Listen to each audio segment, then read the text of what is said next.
Emfikiria, wewe ni mwalimu na umepata kazi katika shule binafsi. Siku ya kwanza tu unafika shuleni, unapewa karatasi inayoelekeza darasa lako la kufundisha.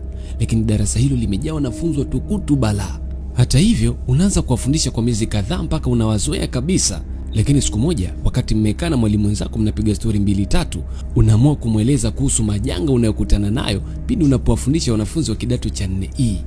Lakini mwalimu huyo anakushangaa sana na anakuambia kwamba hapo shuleni huwa hawana darasa kama hilo. Yaani kidato cha 4E hakipo kabisa, kilishagafutwa zamani. Sasa kwa kuwa unaamini darasa hilo lipo na ulikuwa unawafundisha kabisa watoto wao, unaamua kwenda kuthibitisha. Lakini wakati unafika, kweli unakuta lile darasa ulilokuwa unafundisha halina mwanafunzi hata mmoja. Alafu darasa limechakaa na vitu vimepangwa ovyo ovyo, ikimaanisha kwamba hakunaga mtu yoyote anayesoma hapo. Sasa we kama mwalimu, je, ungeendelea kufundisha shule hiyo au ungekimbia, yaani usionekane kabisa? Karibu sasa tuangalie mkasa huu. Picha inaanza tukimwona bidada mmoja ikiwasili katika sehemu yake mpya ya kazi. Yeye ameajiriwa kama mwalimu hapa na leo ilikuwa ni siku yake ya kwanza kazini. Hivyo alikuwa na mchanganyiko wa furaha na wasiwasi. Alipofika katika eneo la shule, mvua kubwa ilikuwa ikinyesha. Hata hivyo, shule hii inaonekana kuwa kimya, ni kama vile wanafunzi hawapo kabisa. Jennifer akajaribu kuwauliza wanafunzi wachache wamwelekeze njia kwenda ofisi ya walimu, lakini wote wakampuuza, yaani kama hawamuoni hivi. Baada ya kuhangaika sana, kama bahati akakutana na mwanafunzi mmoja aitwaye Don ambaye alikuwa akicheza mpira wa kikapu peke yake. Jennifer akajitambulisha kama mwalimu mpya. Don akamwambia kwamba huu ni muda wa chakula cha mchana, ndio mara kila mtu yuko busy tu. Kisha Don akampeleka kwenye ofisi ya walimu na kuondoka. Ndani ya ofisi hiyo, Jennifer akakutana na Bikong, mwalimu wa nidhamu shuleni hapo. Wakiwa katika mazungumzo ya kawaida, ghafla akaingia mkuu wa shule ambaye anaitwa Wang. Haraka tu akampangia Jennifer kufundisha darasa la mchana kama mwalimu wa muda. Akasema kuwa mwalimu wa historia yuko kwenye likizo ya uzazi, kwa hata kuwepo miezi kadhaa, hivyo nafasi yake itachukuliwa na Jennifer. Jennifer akakubali kwa furaha nafasi hiyo ya kufundisha mchana na akaamini kuwa nafasi hii itamsaidia kusahau maumivu ya kuachana na mpenzi wake hivi karibuni. Baada ya kuthibitisha kuwa ataanza kazi siku inayofuata, akaamua kuondoka ili kujiandaa zaidi.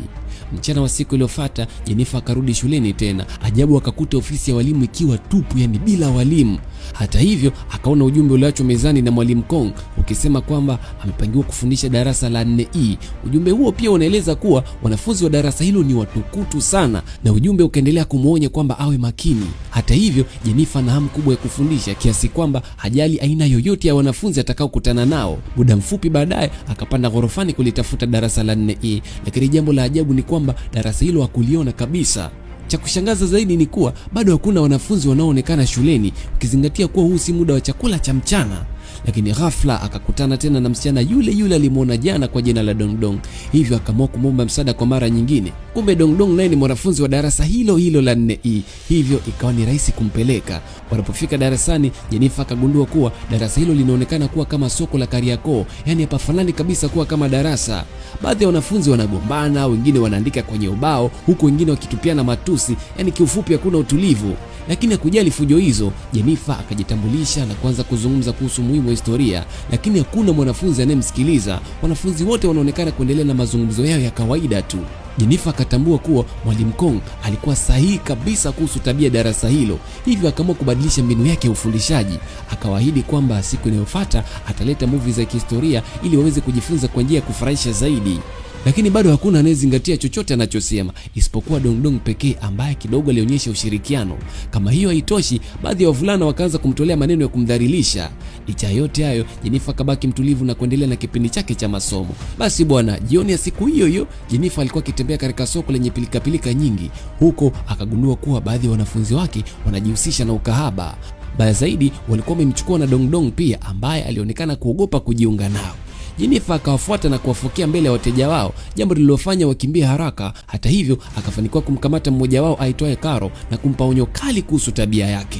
Lakini cha kushangaza, badala ya kuogopa, Karo akamjibu mwalimu wake kwa ukali na kumwambia afuate mambo yake, kisha akaondoka. Jennifer alipokuwa karibu kufika nyumbani, akakutana na mpenzi wake wa zamani kwa jina la Chung akiwa amemsubiri. Chung akamsihi Jennifer ampatie nafasi nyingine, lakini Jennifer akamjibu kwamba tayari amempatia nafasi nyingi katika kipindi cha miaka 3 iliyopita ili kurekebisha uhusiano wao, lakini bado mwamba akazingua. Hata hivyo, jamaa akaendelea bembeleza, akafikia hatua hata ya kupiga magoti mbele yake ili kumshawishi. Oya, watu wakabaki kushangaa tu. Kwa bahati nzuri, babake Jennifer akafika na kumweka binti yake mbali na Chung. Kabla hajaondoka, baba pia akamwonya Chung kwamba ataita polisi ikiwa atajaribu tena kumkaribia binti yake. Walipofika nyumbani, Jennifer akasimulia tukio hilo kwa mama yake ambaye anaitwa Zen, na kushindwa kujizuia akaanza kulia pale pale. Inaonekana kwamba wakati wakiwa pamoja, mumewe Jennifer alikuwa akilewa kupita kiasi na kumpa kipigo kikubwa sana mke wake. Hali hiyo iliendelea kwa miaka kadhaa na ndio sababu iliyomfanya Jennifer ashindwe kuendelea na mahusiano haya. Mama akambembeleza binti yake na kumwambia sawa yaliyopita na anze maisha mapya kabisa.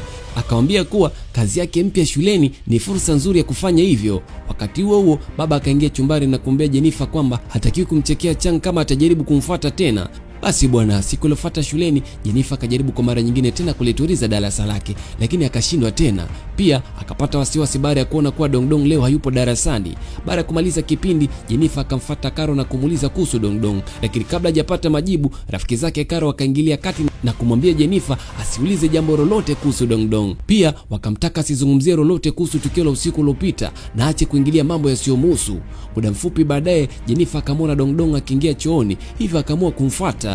Lakini kwa mshangao mkubwa, anapofika ndani ya choo, vyumba vyote vya choo vilikuwa tupu, yani Dongdong haonekani. Ni kama msichana huyo ametoweka kimiujiza. Baada ya kuona hivyo, Jennifer akaamua kutoka nje, lakini akakuta mlango umefungwa maskini. Akiwa na hofu, akaanza kupiga kelele akiomba msaada, lakini hakuna mtu yoyote aliyemsikia.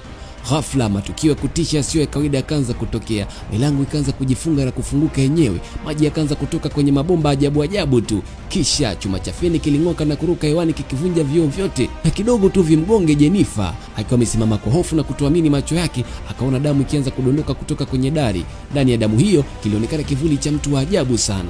Baada ya tukio hilo, masaa kadhaa yakapita bila Jennifer kurudi nyumbani. Babake akaanza kuwa na wasiwasi na kuwasiliana na polisi. Polisi wakatumia simu yake kufuatilia alipo na kugundua kuwa bado yuko shuleni. Baba pamoja na polisi wakaanza kupekua kila kona ya shule hiyo mpaka hatimaye wakampata Jennifer akiwa amejikunja kwenye kona ya choo, tena akiwa ameganda kwa hofu.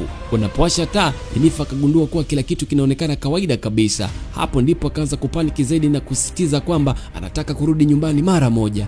Asubuhi iliyofuata, Jennifer akiwa amepumzika chumbani kwake, wazazi wake waliamini kwamba inawezekana mtoto wao anapitia msongo mkubwa wa mawazo, hivyo wakamshauri achukue mapumziko ya kazi kwa muda. Hata hivyo, dakika chache baadaye, Jennifer akapigiwa simu na mwalimu Kong akimwomba arudi kazini siku inayofuata, akidai kuwa hakuna mwalimu mwingine wa kufundisha wanafunzi wake. Jennifer akasita, lakini kwa kuwa hana shughuli nyingine za kufanya akakubali, na moja kwa moja akaelekea mpaka shuleni. Kisha